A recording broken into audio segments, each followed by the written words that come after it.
Bonjour à tous, une nouvelle vidéo très courte mais très pratique qui va concerner Google Traduction.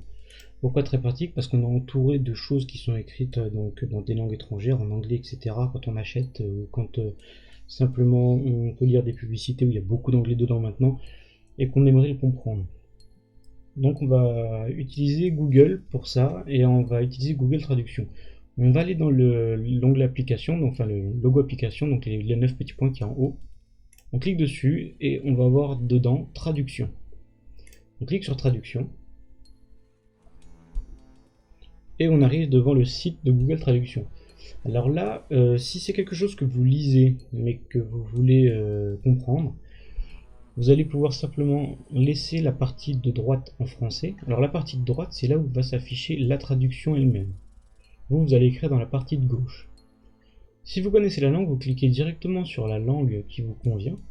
Si vous ne la connaissez pas, vous laissez détecter la langue. En général, il est assez doué et il va pouvoir détecter la langue. Donc là, j'ai fait un exemple vraiment tout bête, Hello, how are you today, avec la langue détectée. Donc il a détecté l'anglais et il m'a traduit automatiquement, pendant que je tapais bonjour, comment vas-tu aujourd'hui? Automatiquement, dans le sens où ça traduit vraiment pendant que j'écris.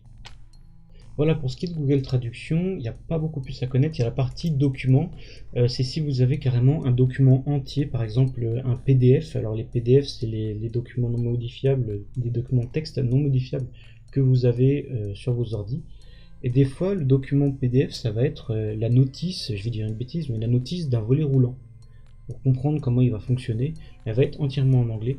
Vous pouvez carrément parcourir les fichiers sur votre ordinateur pour aller chercher donc la notice qui vous intéresse, qui sera par exemple dans vos documents, et l'ouvrir. C'est-à-dire que Google Traduction va carrément vous traduire la totalité du document.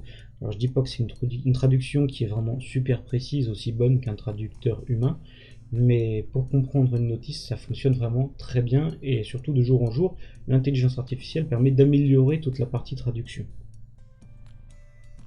Vous pouvez aussi enregistrer vos traductions si c'est des choses que vous relisez régulièrement, mais dont vous ne vous souvenez pas, quand c'est des choses trop longues par exemple, des choses comme ça. Il y a plusieurs petites possibilités, mais c'est pas non plus extraordinaire. On peut aussi copier ce que vous avez traduit, c'est-à-dire que si on fait l'inverse, et que je rentre en français par exemple le mot savon, et ben lui il va me traduire le mot savon en anglais. Donc il va me permettre de le copier si jamais je veux le mettre sur un autre site comme on l'avait fait avec le site Thingiverse pour aller voir les pièces 3D.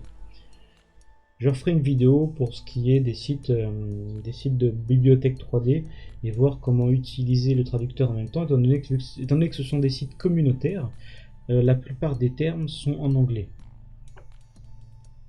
Voilà, pour Google Traduction, il n'y a vraiment rien de plus à savoir, on est dessus. J'essaie vraiment de simplifier au maximum, mais de toute façon, tout ce qu'on voit à l'écran est déjà très simplifié. Sur ce, je vous souhaite une très bonne journée et je vous dis à très bientôt.